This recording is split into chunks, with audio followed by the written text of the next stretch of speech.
Hi guys, welcome back to আসসালামু আলাইকুম। Welcome back to my channel. চলে এসেছি আবার একটা নতুন ঝকঝকে তকতকে ব্লগ নিয়ে তোমাদের কাছে। ঠিক আছে বন্ধুরা, তোমাদের লাঞ্চ কমপ্লিট?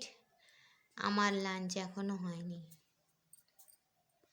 বললাম না, পরীক্ষার শিডিউল, ঝটাপট রান্না করে নিতে হবে, ওই জন্য।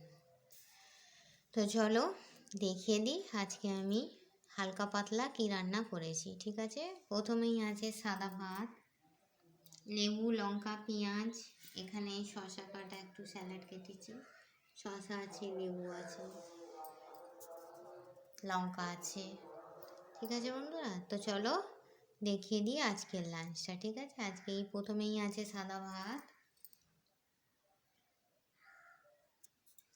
লেবু লঙ্কা পেঁয়াজ তো বললাম, তারপরে আছে বেগুন ভাজা,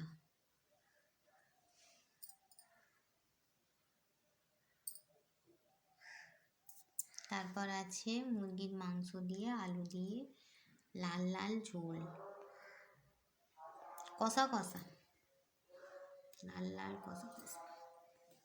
রোদ্দুরটা পড়ছে, কি সুন্দর লাগছে দেখেছো তরকারিটা, কালারটা।